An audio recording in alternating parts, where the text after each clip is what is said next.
So what's the best way to tell which way to turn a pedal if it's not marked? In this video, I'm going to share with you guys a quick tip on how to read the threads so you never cross-thread your pedals and your cranks again. Welcome back, Pathless Pedalers, and if you're new to the channel, if you're into the supple life, gravel bikes, touring bikes, riding bikes, and just chilling, then you have found your people. Consider subscribing. So I'm constantly putting pedals on and taking them off different bikes for the videos that we do. This might be a bit of knowledge that I take for granted, but some of you guys might be curious about. So for example, I just got these EC pedals to review. A nice big platform, really tacky, but there is nowhere on the pedal that's marked where it tells you whether you should put it on the right side of your bike or the left side of your bike. And this isn't specific to just them. Many pedal brands do this. If you're an experienced mechanic, then it's not a problem, but if you're a sometime mechanic or new to cycling, then it could be a bit of an issue and you're constantly worried about cross-threading your cranks. So how do you know which way to turn them when you put them on your cranks?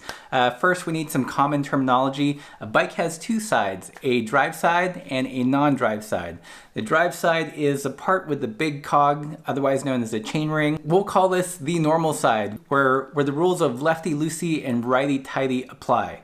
The non-drive side, the side without the chainring and the derailleur and all that stuff, that's like bizarro world. That's where left is tight and right is loose. So looking at the pedals, how do you know which one goes on which side? The easiest way I can describe it is to look at the threads. The threads are either gonna ramp up, going from the lower left to the upper right. Think of it as ramping, rising, righty-tighty. And another pedal, when you hold it in your hand, it will ramp down. The thread starting from the lower left, ramping down to the lower right.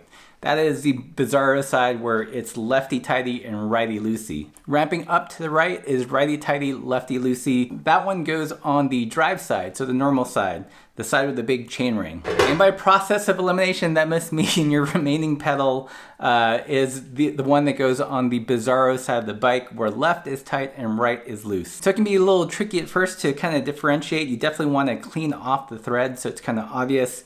Look at them in a well-lit area, and you should be able to tell it apart. And if you're unsure, when you screw it on the pedal, don't use a tool, just kind of hand tighten it first until you feel it really take. So just to summarize, the drive side, the part with the chainring, that is where the normal rules of tightening physics apply. And on that side, you want to find the pedal with the pedal threads that is moving in an upward slope, that is rising, and that means righty-tighty. So that's it for this video. I hope you guys found it helpful.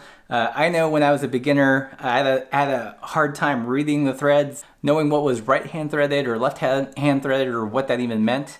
So I hope this saves you some time and a pair of cranks. And if you like this video, consider supporting the channel. We've got a Patreon account. You can support us via PayPal, or we've got these fun shirts like this one. This is a new design, Ride Bikes and Chill, which I think kind of summarizes what a lot of people love to do who watch this channel. So until next time, keep the supple side down.